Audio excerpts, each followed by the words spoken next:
3.0 on page 7. I'm not going to go into a lot of detail on these, but it struck me as we were kind of collating our thinking around what the proposals meant for schools, and we've had some of these conversations with Dr. Ernest and the board staff as well. We're just bringing them to you here for your consideration. They're not really in the form of proposals; they're more in the form of questions for you to deliberate on. Because now, as you're turning the corner from the sort of the heavy feedback stage to the actual action and acting on recommendations, just wanted to lift a few things for your consideration. So on page 8, I just organized these in kind of. I think of the design process as sort of sometimes some creative tension, right, between competing good things. So sort of the complexity versus the elegance of whatever we ultimately do as one way of just sort of thinking about what ultimately we're going to announce, or you're going to announce to the field as the final version.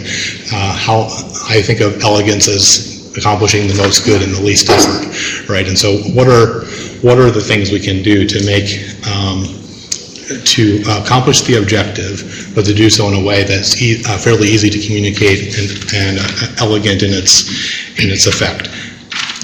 Flexibility versus rigor. I know you've all been thinking about that, and I just offer a few questions there for you to consider, because at some level they do stand in a bit of opposition to each other. It's not that you can't have all flexibility and no rigor, or all rigor and no flexibility, but finding a happy balance between the two seems to be sort of the burden of the decision.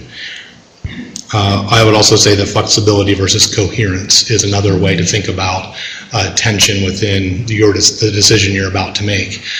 So if there's ultimate flexibility, it may be hard to have overall coherence about what it means to be an Indiana graduate.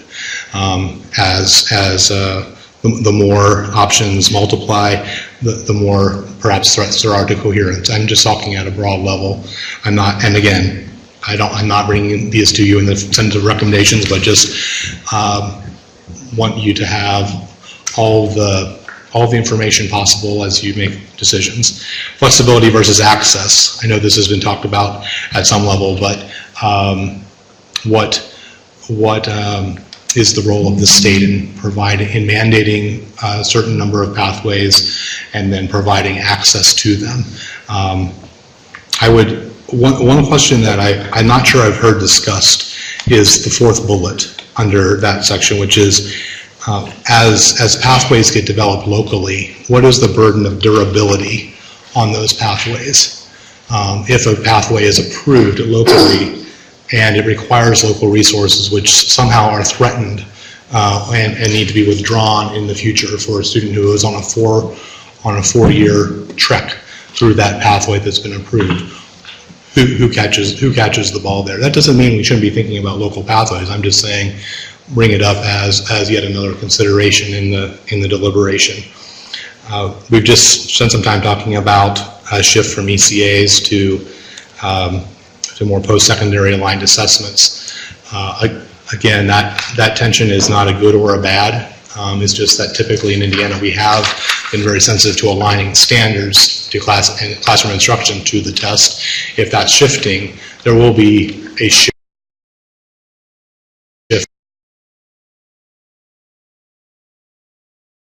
in what happens in the classroom, because whatever is tested is also getting taught. So like, for example, the ASVAB, if to the extent that is utilized but not aligned, what challenges does that create? Do we need to actually create resources and bring resources to the classroom for folks who are helping students to pass the ASVAB, if that's the channel that's taken? Again, we're not proposing one or the other here. It sounds like there's already some forward motion around ideas that are presented in this paragraph, but I'm turning now to page 9. Two more in this category. One idea, just for your consideration, is sort of a little bit of a chicken and egg. Is it pathways and diplomas or pathways in diplomas? Because if you look at the requirements for an honors diploma now, you'll see a striking resemblance between the honors diplomas and the current pathways in terms of you know, pick one of these, complete one of these 6 options, right? So I'm wondering, this gets back to the idea of elegance, and again, just throwing it out there for consideration. Would diploma types be a good container, a good communicating container for the changes that you're making? I remember sitting in front of the, as an observer with the, when the Core 40 diploma was developed by the Roundtable, and in a lot of ways I feel like that effort was solving the problem that we're now faced with again, which is our students don't know enough to be competitive, don't have the skills to be ready to compete globally. And out of that decision came, you know, the Core 40 diploma, but then some higher levels of that which look strikingly like the pathways. So if we're already giving 34% of our students are getting honors diplomas, and about 10% are not graduating, and you know, goodness knows, we all want that number to get smaller. We'd like to go to 100% graduation rate if that's even possible. But we're talking about since this honors diplomas is a pathway in and of itself, at least on the last version that I looked at. We're talking about 55% of the student population who are either getting a general diploma now or a Core 40 diploma. That will be sort of in the bullseye of whatever decisions you make about the pathways, because we already have 34% essentially meeting the pathway requirements. So just something to think about, and I have list some questions there as ways to think through this. And then there are some data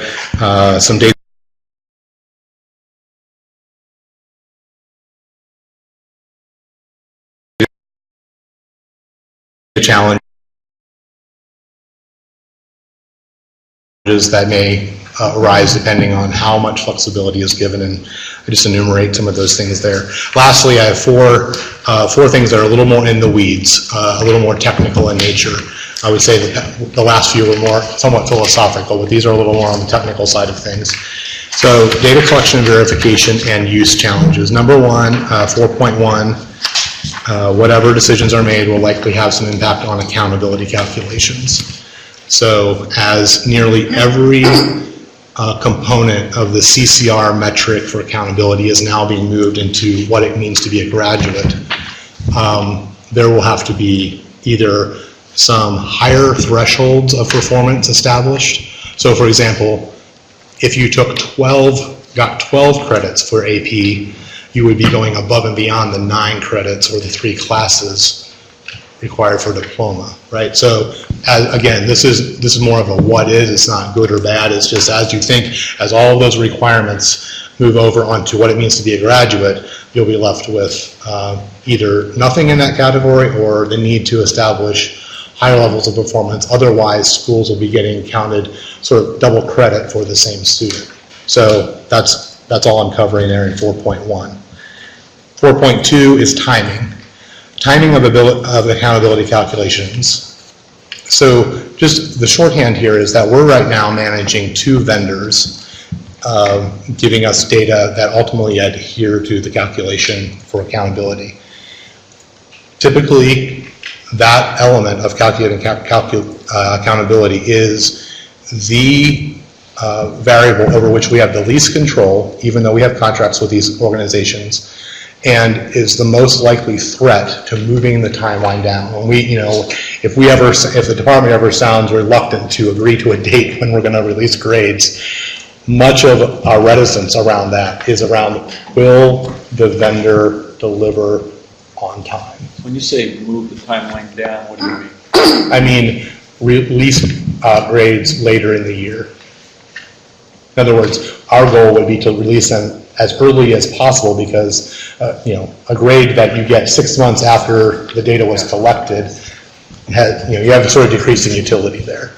So, so as I looked through the pathways as they're proposed, and again, underscore that this is not a good or a bad, it's just a reality. As the number of vendors increases, there could be threats to the timeline. In our correspondence with ASVAB, they, we'll have to have more conversations if this becomes part of the pathway, but their recommendation to us was get the data from the schools, which, that doesn't sound like a great plan for us, right? I mean, or for the schools, for that matter, because having the vendor give the data to the schools and the schools give the data to us, there's just lots more opportunity for error and challenges to timelines there. So we want to, as we pick implementation dates, as we pick numbers of pathways, as we sort of walk down to the fine level details here, I would think year one, you're going to have some major changes to the delivery of accountability as we walk, as far as when. If we may be able to walk that back, I mean, depending on what tests are used, their standard setting, all those sorts of things, there's going to need to be some tolerance built into the plan for a much later delivery date on accountability scores, and some of that may be able to be walked back after first year, but as the number of potential vendors and providers of data for that increase, there will be some lingering challenges to that. And again, that's not, that I'm not bringing that to you to say should only have one pathway because then would have one vendor. That's not at all what I want you to hear me saying here. I'm just saying these are the realities that are going to go into ultimately using these data for accountability. Dr. Ernst, how many other states use ASVAB as we're intending to use ASVAB? I don't know that I can give you the exact number off the top of my head. I know Kentucky does with a score of 50, Delaware does with a score of 75. North Dakota, Colorado, Georgia. New Mexico does. A lot. States that have graduation pathways seem to include it. Yeah, the reason I asked that question is I'm wondering what kind of returns they get with their data from the time they take the test till we get the results back, and when do they give the test and so forth. Yeah, we're certainly going to be researching that. We just came back from a meeting of the Council of Chief State School Officers, and our Maggie Pano was with us there, and the accountability counterparts in other states were just commenting on the difficulty of getting data from ASVAB at a state level. So that doesn't mean that we can't be successful in that area. Just curious. But, yeah. Okay, last page. You've been very patient with me, thank you. Two other things, data portability and data granularity. We've talked about variation of pathways across schools, but at a sort of a technical level, the coin of the realm for communicating about what students have and haven't done is the high school transcript. That's something that can be interpreted across institutions as, okay, they have this many courses, they don't have these courses, here's what we need to get them done, across the finish line. One thing that will have to be sort of contemplated is how service learning and those kind of things port, because you will have students who are going to move midway through their achievement of those things, and some of those agreements, we expect that those will be highly contextually dependent. Like volunteering at this animal shelter, right? It doesn't mean you can move across the state and volunteer at another animal shelter or whatever it is that you've selected. So how to capture that locally is one thing, but how to make that into sort of a portable component of one's portfolio, achievement portfolio, is something that is probably not a little consideration. And then finally, data granularity. Currently, again, I'd reference the honors diplomas as they're currently conceived. Schools report those to us simply as a matter of sort of dichotomous data, like they either got that diploma or they didn't, right? They don't say here are the 6 ways that this student qualified and therefore they get an honors diploma. And so if we can maintain that level of reporting, that will be reduce the burden on schools for one thing, and make the process easier to manage. I guess as a data person at the DOE, one of the sort of things that worries me in this area is just the idea of someone wanting a report about how many you chose which pathway, right? And this is kind of back to the argument of sort of diplomas and then pathways, or pathways and diplomas. If you take four diploma types now, and 6 pathways, and 3 options for student learning, and you just do the permutations of those, if someone is willing to know, like, what's the most popular pathway, right? I mean, well, there are hundreds of pathways, and so it would be nice to have some boundaries around how schools have to report that level of detail. Right now, we trust them to say this student has an honors diploma, and then we can review that in an audit situation. But it's just something to think about as we, again, turn the corner to implementation. Thanks for indulging all my rambling. I'm happy to take any additional questions. Thank you for this. Absolutely, my pleasure. Our pleasure.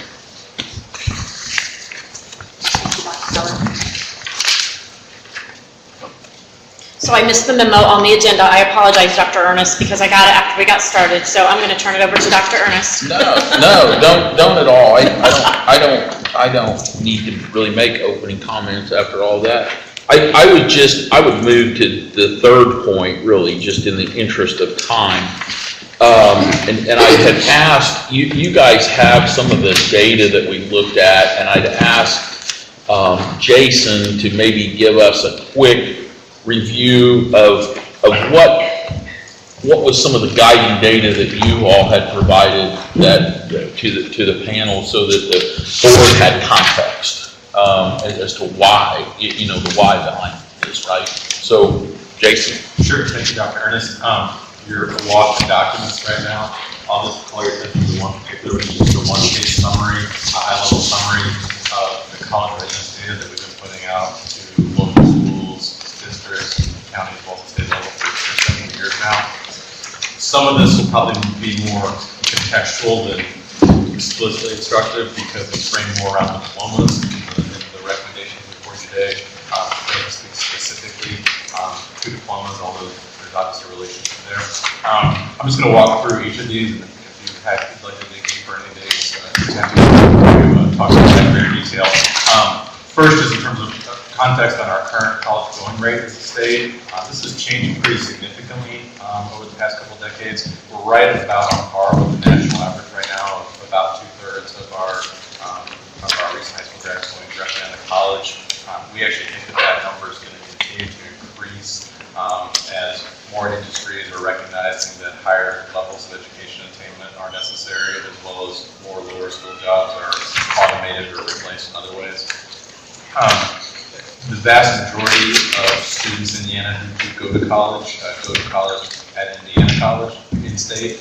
The majority of those go to a public college. I can see here that about just over half go to a public four-year college, and about 13% go to a nonprofit private college, and we have another quarter. So about 80, almost 90% of our students go to a college here in Indiana, whether it be public, private, for-profit, or nonprofit. How we know that is we actually have a contract with the National Clearinghouse, so we can actually follow educators whether they choose to go to school in Indiana or not. But that's total context. The main reason we provided this information for the graduation panel was one of the indicators we looked at most closely is obviously around student remediation.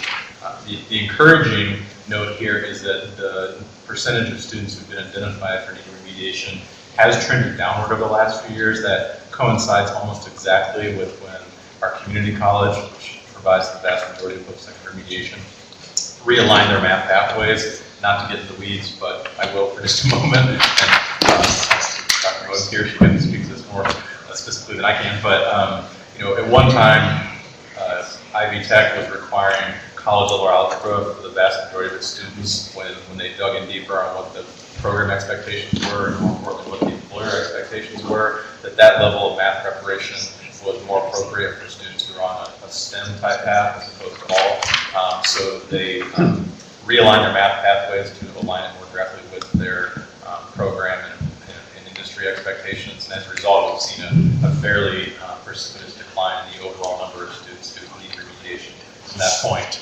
All that being said, there still remains, from the commission's perspective, a significant number of students annually who are in need of remediation. particularly those with the general diploma. And most of that, across all the diplomas, is in the subject of mathematics. Not to drag you back into previous conversations, but a couple years ago when there was a diploma task force, this is one of the areas that we looked at most closely. We continue to advocate for math pathways for all aligned, much like what has been done at the community college, and subsequently it's kind of increasingly become the sort of standard across all of our higher education institutions, where sustained, consistent exposure to mathematics is key, but that mathematics is not the same for all. It's contextualized based upon a student's aspiration, program, the study, et cetera. Just as you can see, pretty marked difference in preparation level by diploma type, with the honors obviously being the best, with relatively small amount of remediation, to the other extreme of about half of our general diploma students. And that's, of course, half of those who go on to college. Only assume that those are among the more highly prepared students with a general diploma, although we don't know that for certainty. For us, the two numbers that we look at as the state are what's the education level of Hoosiers overall, and our part of that is how many of the students that we're sending in our higher education system actually complete. And it's the same story as you would probably expect, that our honors diploma students are not only more likely to be prepared for college, but they're graduating at significantly higher levels. We think that those numbers could be improved as well, but the largest area of concern, of course, is the general diploma, but also pretty significant room for improvement for our core 40 students as well. When we see that somewhere between less than a third and a half of our students are graduating within not even a time frame, but a 6-year time frame. At best, that represents increased cost to the state and to the student. But our biggest cause of concern is all of the students who start, don't finish, and end up with debt and no degree. Of course, all these numbers feed into that education attainment rate. Red, as you might expect, is not good. That is below the national attainment rate of 40%. You'll see that we only have one county in the state currently that's at the level that all the best economists and national leaders in this say is that based on the jobs that are here today and the trend that's moving, at a minimum 60% of our populace is going to need some form of post-secondary. Part of our standard talking points of the commission, we make it clear that we're agnostic about what that post-secondary is. There's usually assumption that we're advocating for 4-year degrees for everyone. That's not the case. We think 4-year degrees are an important part of that puzzle, but we're talking about quality certificates, 2-year, 4-year, everything including that and things even beyond that. But even when you add in certificates, we're not at the level we need to be as a state, and you can see that this tracks very closely with the per capita earnings of Hoosiers across the state. But not surprisingly, education attainment is highest around central Indiana, where a lot of our industries are growing more. We've got some blips where things are moving in the right direction, but nonetheless, it sort of underscores for us at the commission, we've got to do a lot more to help students access these types of post-secondary credentials, or at least pathways to these post-secondary credentials earlier, and that we need to do more to provide pathways for our adult Hoosiers to come back into the system, which the state, under Governor Holcomb's leadership, has really doubled down on that recently by paying for certificates in high-demand areas for Hoosier adults, regardless of what their income situation is. And I think that there's opportunity here to provide that type of programming to our students while in high school at a much more significant level than is currently available today. Dr. Ernst, that covered the points you wanted. It did. Or maybe something you didn't want to cover. So Jason, can I ask you a question about the grad pathway? Because you've been on the panel and you've been participating. So of the current plan, what pieces, in your opinion, will impact the academic issues that you have concern about the most? I mean, where do you see the pieces of the grad pathway plan that came out impacting the academic rigor that you are looking for? Well, implicit in the graduation pathway panel, it's actually implicitly in the recommendation, there will be subsequent recommendations that speak more directly to what you're talking about. And I think in our view, grad pathways will help inform changes to the diploma, which would inform changes to curricular pathways. But in the short term, I think this is going to particularly with the movement away from ACAs into more of a PSAT, SAT thing. We're going to be able to identify students earlier on and what their potential is and make programming decisions around that. Beyond that, I think it's, again, more implicit than explicit in the recommendations that I think there's an opportunity to provide a lot more relevance to students and helping them make the connections in what they're studying and what that's going to lead to in terms of career opportunities. There's a fair amount of data out there that suggests that the sooner students have a coherent career aspiration, the sooner that they have some sort of assurances that a post-secondary pathway will fit them. They tend to be more engaged in school, they do better in their classes, they tend to graduate, they tend to have all sorts of positive outcomes. And I think that other than probably the two main areas that I think the pathways, they certainly don't spell out the details, which I think is what's going to have to come in large part from the leadership of the department. But it's certainly going to ramp up the number of opportunities that are available to students in high school, meaningful opportunities to provide them meaningful options post-high school. But in some ways, I think those opportunities around contextualizing what they're learning in a broad curricular connected to a career pathway is probably going to drive our academic improvement as much as anything else. And I think we'll slowly start to, I go back to one of the earliest panels where we had some of our best and brightest students that felt like they were being forced to make a hard decision between I'm on a college track and that means I need to solely live on academics, or I'm on a non-college track, which means I need to focus more on technical and applied. And I think what's implicit in the pathway panel's recommendations is that there will always be a balance, and that balance will tilt one direction or the other depending on the student, but that the unintended consequences, we've been forcing students to make a hard decision in that, and the data would suggest that students who have the advantage of getting a strong background in both those areas are the ones who perform most strongly every time. More than you want, probably.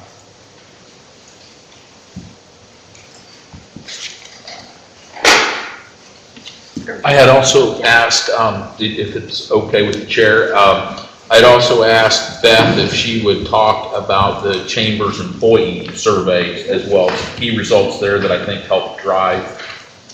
Sure. And Carol Oxlander shared these initially with the panel, but she is unable to be here. So it's this little thing in your packet. So just some real high level, first of all, just to give some context, the Chamber reaches out to employers every year, and this is the 10th survey they've done. It was given in January and February of 17, so it's very current and very relevant. I think they had 1,129 respondents, and those were across sectors and from small, medium, and large industries, so kind of just a snapshot. So there were a couple of trends in the report that they have seen over the past 4 or 5 years that have been strong, and one of those is that companies have left positions unfilled because of underqualified applicants. Just shy of half of the respondents answered in the affirmative there, so 47%, and that's pretty significant, and it's also been relatively consistent over the past few years, 39%, 43%, 45%. Another key takeaway was that 29% of the companies responding said that filling the workforce and meeting talent needs was their biggest challenge. And I think what some of this feedback just leads to is that idea about career readiness and helping get kids, you know, in a career pathway, whether that means going to post-secondary or directly into job training. A combination of those two issues that I just gave to you, 79% said that either one or two, that they'd left unfilled positions and that they were having a difficult time filling their workforce. 79% of them viewed them as either the biggest or the next biggest challenge in their company. Just a couple of other findings that are interesting to this. 2/3 of the respondents have open positions requiring less than a bachelor's degree. And this, I think, is relevant to you know, the past Commissioner Braun, you know, shared, and it's some of the data that the DWD would also support is that maybe we missed the target because college is absolutely a great and viable step for many students, but there are lots of great jobs, high wages, high demand in middle school areas that don't necessarily require that 4-year degree.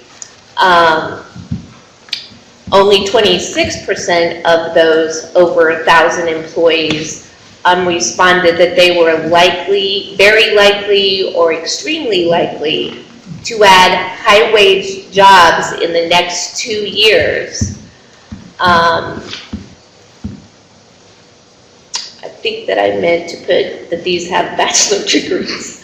Okay, and then another something very interesting, and we've heard this at the SWIC committee, that a lot of the companies, 48% of them are offering tuition reimbursement, but as of right now, not many employees are really taking advantage of these.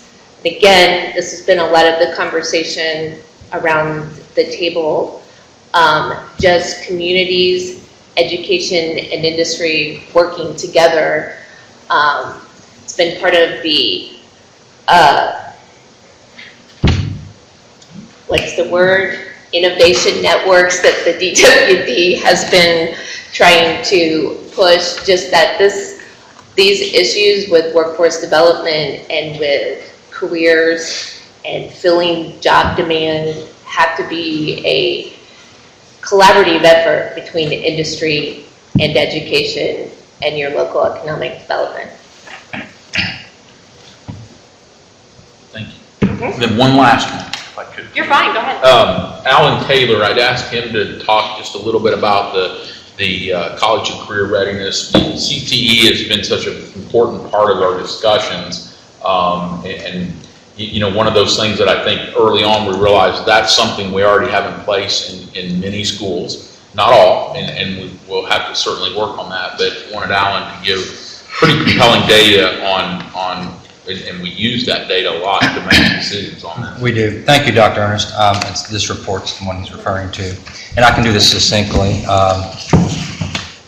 As a state, we collect and assess performance on CTE with, there's really about 17 performance measures. This report really focuses on about 8 to 10 of those. We refer to those as core indicators. And so they're important to us, and really they're measured not only here in Indiana, but across the nation. Before we look at it very closely, 2 definitions to review. A CTE participant is a student who has enrolled and completed a course. So generally that's an exploratory course. That's good. We have a lot of participants in Indiana. About 50% of our students, a little bit over 50% of our students will take a CTE course. But if a student remains in a career pathway and takes multiple CTE courses, they will become a concentrator. And that means they've earned a minimum of 6 credits in a pathway. This report is on the performance of CTE concentrators. So keep that in mind as we look at it. And that's an important threshold because you'll see throughout this report, and really you can look at any national report, and Harvard's done some great work in Georgetown, and you've probably seen much of that research. It will indicate to you and reveal that CTE concentrators really do outperform students that are not focused on just about any performance measure that we deem important. So I'll roll through this and just look at a few of them, and again, would be happy to answer the best I can any questions about any of the data. Over on page 8 actually is where it starts. It has our dual credits. About 52% of our students earn dual credits. I think something that's unspoken in this is that there's been a very conscious effort in Indiana. We've increased that each year. You can see that from about 37 to 52% of our concentrators earn dual credits of some manner. What it doesn't tell us is how many dual credits, and that is another piece of data that would be interesting to share, and I know what it would say and what it would reveal. It's a very strong upward trend. There's been a focused, conscious effort in Indiana to increase those dual credit opportunities to the point that students are earning technical certificates from our post-secondary university. And that's usually 20 to 30 credits. So that's a goal of many of our schools, is to continue to increase the number of dual credits each student is earning. Industry certifications in our state, it's up for our CTE concentrators. About 54% of those concentrators earn industry certifications, and those are high-level certifications. That's not every little certification under the sun, because if we count every certification, it would quadruple this number, I am certain. As an example, students that earn ServSafe certification, that's a food industry certification that's required in really all entry-level food preparation careers. It's not included in this. But, so there are lots of certifications. These are the upper-end certifications.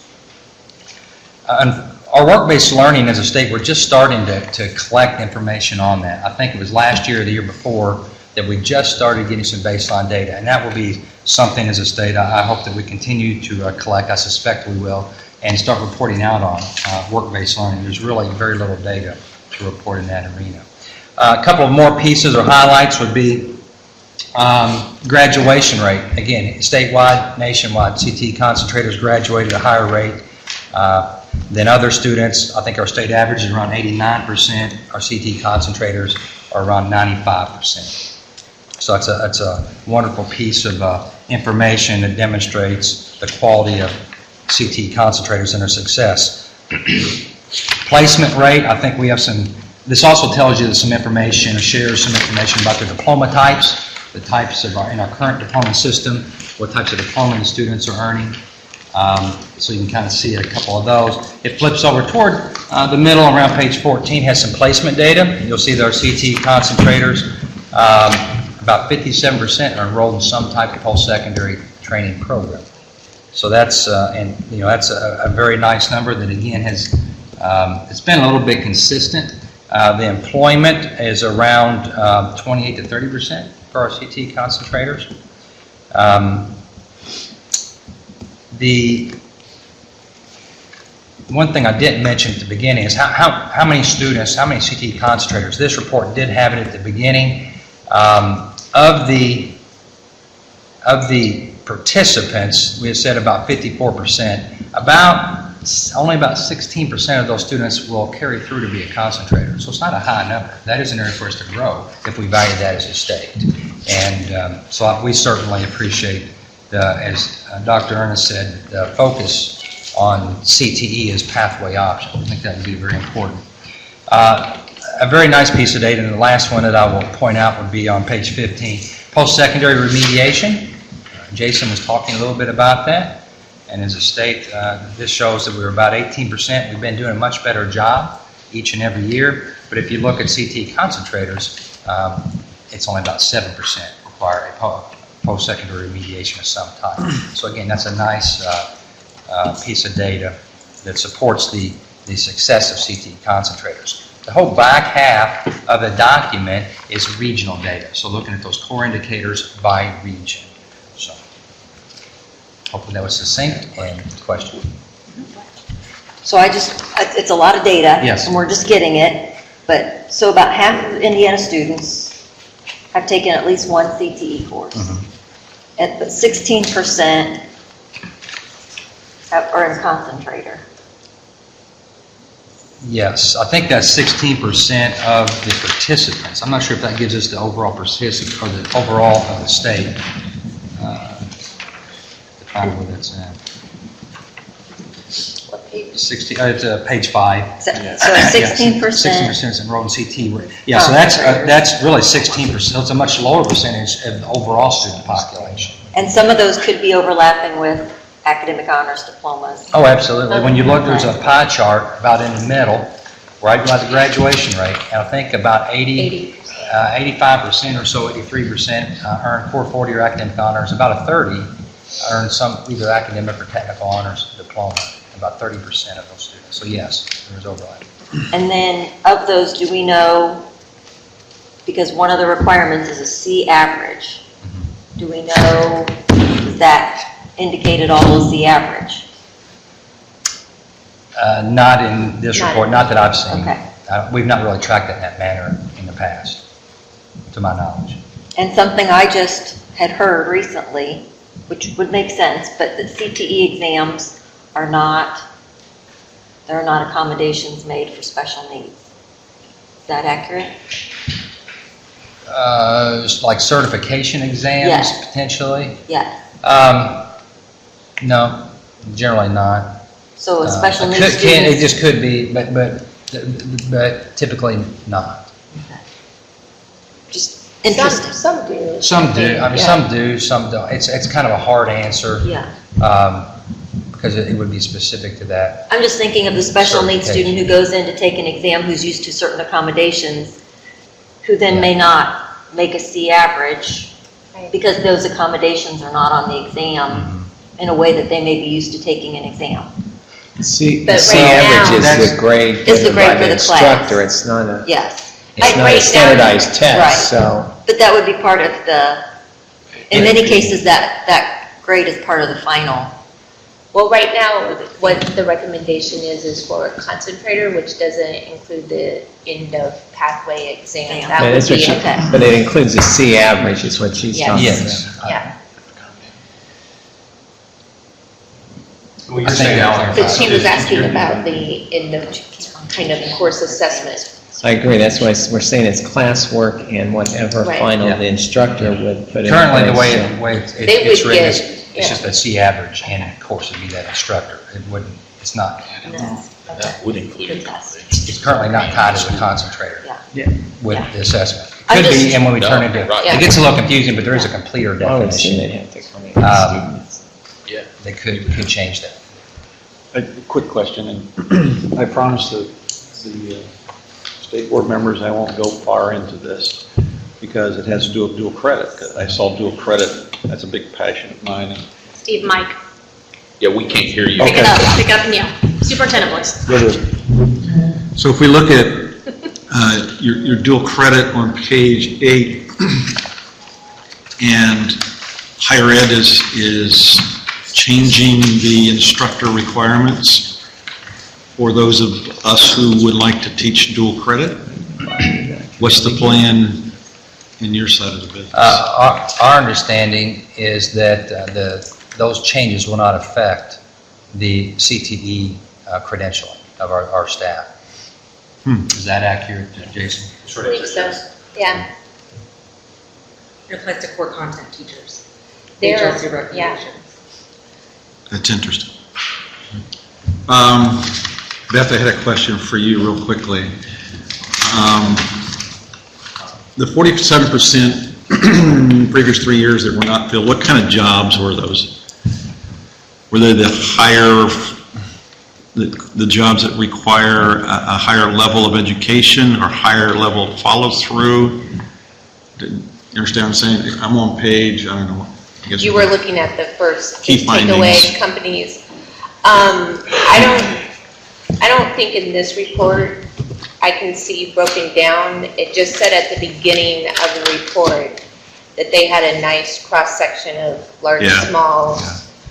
but But we educators feel your pain because we have trouble filling math people, foreign language folks, special ed, and all kinds of positions that are becoming Yeah. more and more, probably not I'm an educator person 47%. too, so I. So have probably that. not 47% over a Yeah. 3-year period, but that number is increasing, the number of available candidates because of students not having an interest in going Yes. into those professions, inside of our profession. Thank you. I started to say in education, I think, my last time, we have left positions unfilled in education before as well, and long-term sub while you wait for someone qualified and good to apply. Kate, did you have a question? I just had an observation, should I try? I don't know which mic belongs to me. Any of them? It's Mike. That's the, No, that's there's- actually, we're gonna order. Yeah, That's the mic. Okay. Speak loud enough. But I just wanted to, Oh, That's the recorder, the little black thing is the mic. That is. I want to. very stressful figuring out what to talk into. I just don't want it to be lost on us, the point that Mr. Taylor made at page 15, as we think about especially the changes that were made to the final draft, trending towards CTE concentrators and the relationship between the closer a student is to an attainment of a credential, how that impacts remediation. And that it needs to continue to be at the forefront. It also directly goes to solving this larger challenge that we have as a state with attainment. The longitudinal data on students who complete in high school is remarkable. And so the more that we can do to situate students towards intentional enrollment in dual credit opportunities, whether it's CTE or general education, I think there's also a point about protecting the student's investment. Because when a student takes a significant amount of a la carte dual credit or a la carte AP, they are at the mercy of the receiving institution and whether or not all that comes over. If they earn a credential because of Senate Enrolled Act 182, it's legislatively mandated to transfer in its entirety as a credential. And so I think we also have an obligation when we look at all this data and we say, what does it mean to the big picture items? We have to help students earn those credentials to accelerate attainment, and it also impacts remediation. So I think there's a lot of learning in these reports that I wouldn't want us to not discuss. I'd like to point out one more. Positive takeaway from this report on page 7, because as part of the pathway panel, we've heard again and again and again about math. And on page 7 at the top, you'll see that concentrators also outperformed all students on that Algebra 1 ECA. And I think this speaks to a little bit of what you were discussing, Jason, when he talked about contextualizing learning. I've heard many students talk about how math suddenly makes sense when they're applying it to something in the real world. So I just wanted to point that out, that while there's no direct correlation that's stated in here between that, I hear anecdotally from students a lot about applying what they've learned in math classes. I probably should have said this in response to this question. I hope that these pathways put us on a pathway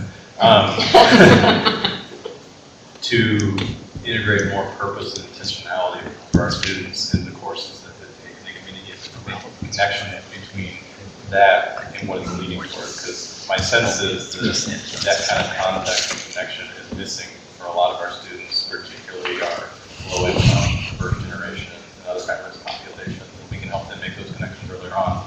I'd be willing to bet that they're going to perform better in school. And I think that's a noble thought and cause and initiative, with the implication that kiddos can still change their mind and not get too far down a pathway, and then they can't change direction once their interests change, and then not end up with a diploma.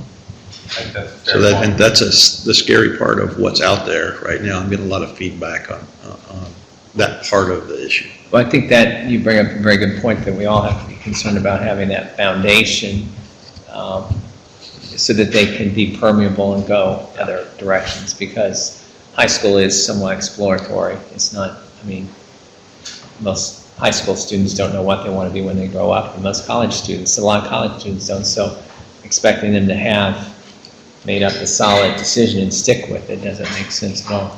Alan, the one thing I would like you, and I should have maybe asked this earlier, bringing up what Beth did on page 7, it'd be great if you could give us more data. It's three data points, to me, is not as reflective as it could be, because the reality is, when Beth talked about the CT concentrators outperforming, that's true in 14 and 15, but it wasn't true in 13. So it would be great if you could get us some data that goes back a little bit farther, because it could be that, I don't know what, I'd like to see the trend lines. Just taking 3 years, it's not Yes, enough data. I can do that. I also would say that I think our schools have made very conscious efforts to integrate academics within the CT courses. It was part of the results we see the past couple of years. I think it's a conscious effort to address that standard. But I'm sure we have that information. Oh, that's great, because obviously you flipped between 13 to 14. Yeah. You've had a dramatic shift. I mean, you've actually increased by 30 points compared to where you were before, so. You know, I think Representative Baining brought up a good point about pigeonholing students in, but as a reminder, 3 of these non-high academic, non-really high areas do just that. Because if you're going to go state and industry certification or credentialing or apprenticeship or concentrations, you don't have a lot of wiggle room in a high school schedule to veer off of that. So we can sit and banter about experimenting and making sure we're exploring, but it really 3 of these that are more realistic for a big population, that 55% that John Keller talked about, are really pigeonholed in. It goes back to what if they change their mind? What if they change their mind, which is the reality of a 16-year-old. Those who are in the trenches, who have lived it at the high school level as an administrator, as a teacher, and even at the middle school level. Kids, they miraculously change their mind. So even at the higher ed, they can tell you, people change their mind. So just as a reminder, when you look at the pathways that aren't geared toward a high flyer, SAT, ACT, honor diploma, the others really do require, and I'm not saying it's right or wrong, but you need to pay attention to, that's going to require a very clear track that is hard to get off of if at the end you have an option for a pathway. I mean, you got to get to the end. So it really does. It goes through their junior year on many of these before they have figured out if they don't want that pathway, then what? And Alan, you live it more than, I mean, you know, you see it probably a lot where kids go down, take 2 courses and decide, this isn't for me. Well, then what? We have, we see that a lot. We do, and as a career center, you can look at your retention rate, and part of the retention rate is, yes, students might not be performing well after their junior year and need to return to the high school. There is a percentage of students that happens, and that's terrible, and we hate to see it happen. There's also a percentage of our students that return back to the high school because they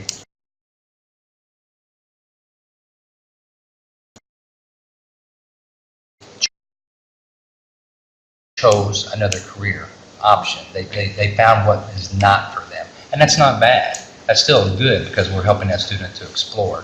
But you're correct, and sometimes that doesn't happen until even after the junior year. So they got to be academic honor diploma track or we're in trouble. But if you remember from what, we had breakfast this morning with Bentler, if you remember what they said, that you have to create these pathways that have, and they talked about how they're very permeable across any type of lines. Remember them talking about? Yeah, I just would argue I'm not sure that's how ours are set up. And we're doing a deep dive review right now, and the first, 6 are going into review. I'm just saying that fluidity, like he talked about, that's so important. I'm not sure that's realistic right now in our current practice. I'm not saying it can't be changed, but we got some work to do quick.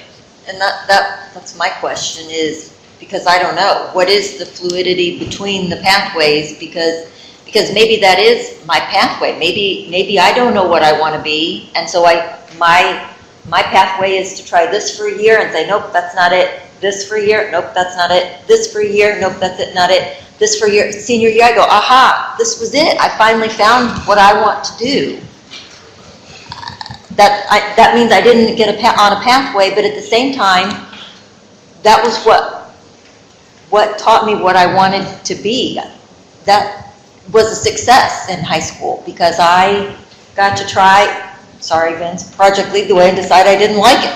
You know, I mean, but do you know what I mean? Like, then I realized I wanted to go into health careers instead. And so, but that meant I didn't get on a pathway soon enough to get credit for it. So what's the fluidity there in terms of saying you took CTE classes, but they weren't in a concentrator? I'm asking, I don't know, is there fluidity at all?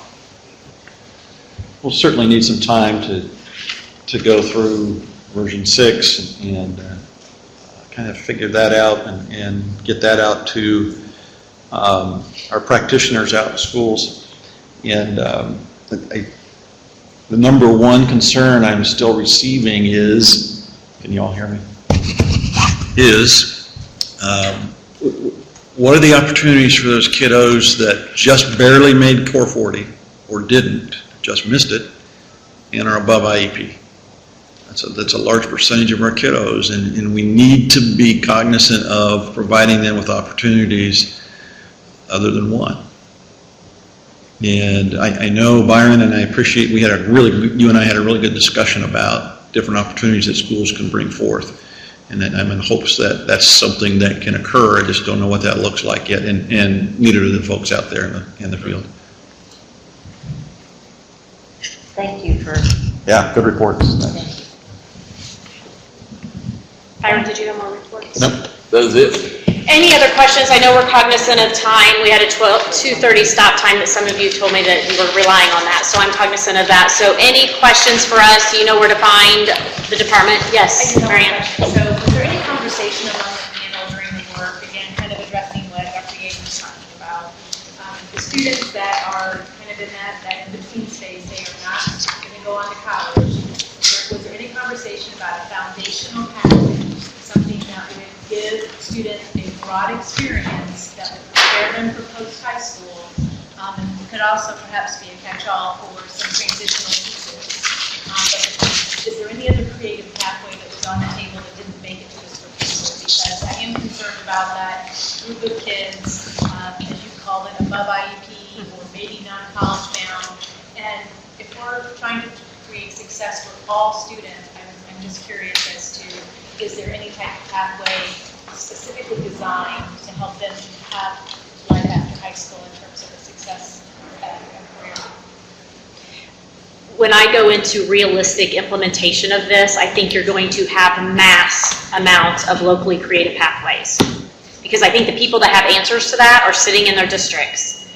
So we're going to have an appetite at the state level, at the state board level, for looking at those, reviewing those, being very open to those. However, I'm also realistic to know, are we playing a game or are we changing things? So that's the big question for me right now that I'm trying to wrap my mind around. What is the change we're creating by this? I know it's a lot of work. The amount of work put on districts to track this is a lot. So I am not going to pretend like that's not a huge concern from the field that is real. So if you've been in the field, you know that is absolutely real. So I want their time spent on kids, not on tracking data all day long, but that's what it's going to be. So that, in addition to, I think I could wrap my mind around that if there is an in-game change. And that's where I'm struggling to say I can identify kids and I can identify how I'm going to utilize these pathways. What's the in-game change? Are we pushing the rigor for higher ed that has all this concern? Are we addressing some of the workforce concerns? What's the end game versus are we just playing a game on paper? That's where I'm struggling to wrap my mind around what change is this really creating. So that's where I am right now, and I don't have an answer for the board, and I know you all have your individual opinions and a lot to consider. I'd like to ask, okay, what are the next steps here? I know we have another work session scheduled with the board for December 5th, and I think that's 9 o'clock, or what time does that start? Yeah. 9 to what? 1, yeah. 9 to 1? No. Or Starting at 1. starts at 1. And it is in, I believe it will be in the auditorium. It's wherever our next meeting will be. okay, and that'll be live streamed as well? Yes. Okay. So you have between now and then as a board to ask for information from the board staff, continue to get input from those who are, it's open, it's posted. We will continue to bring you data. Any questions you have that you want, we can get what we can get. I know the state board staff's willing to do that as well. So it's just a matter of really digging deep into anything you can educate yourselves on so you make a good, educated vote. And I think that's the intent of giving you as much information that we can so you can start researching and reviewing. I would encourage you to go to your local schools and have some conversations. They will be honest with you on what they're going to do with this. And I think that's what you need to hear. So I'm involved with a group that this Friday will get prepared for a presentation regarding version 6, the latest version, on the 17th. And then we'll bring, hopefully, other people, and I would challenge board members to go out to your regions and host meetings and let people come in and talk and get prepared to have conversations, because I know staff and department will be of great help to each of us. as we conduct those meetings. So, and I see on the December 6th agenda, we're expected to vote on this recommendation from the pathway panel? What? That agenda hasn't been shared yet. Pardon me? The actual December agenda hasn't been shared yet. Okay. But you shook your head, yes, that's been recommended to be placed on the agenda. From my conversations with Brian and Matt, I believe we've had at least 3 board members request a vote be placed on the I've agenda, asked- but the Sure. agenda itself hasn't been shared. Sorry, didn't mean to interrupt you. I've asked this question several times. What's the rush? Why do we need to vote on this in December when we can take time to get the feedback from across the state? I have not gotten an answer yet as to what the rush is. Why are we voting in December? Particularly when you see now, the panel recommended you back up and work with this year's 8th graders, or next year's 8th graders. Next year's 8th graders will be impacted by what the panel direction is, pathway panel direction is, so that puts it out another year. I don't understand the reason for a rush to vote when we can take more time and get more feedback from those practitioners who have their feet under the table and working with girls and boys every day.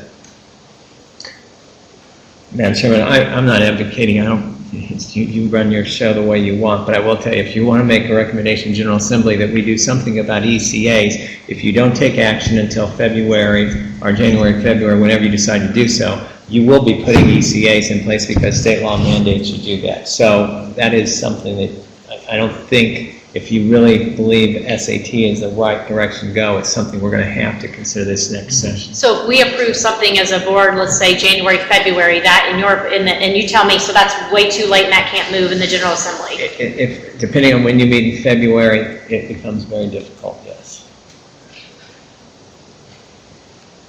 I mean, we sign and die, we will definitely sign and die by the 14th of March, and the likelihood will be out before then. So to drop it to the General Assembly in sometime mid to late February is. But this is the first day, last night was I the first understand, time we heard ECAs were being dropped. I understand. And we've got a month, and we're impacting generations of kids. Any other comments? I just look at this as an opportunity, a once-in-a-lifetime, professional lifetime opportunity for most of us around this table to have a positive impact on girls and boys and their futures. We're talking about kids who aren't even in school yet that are going to be impacted by what we decide in the next several months.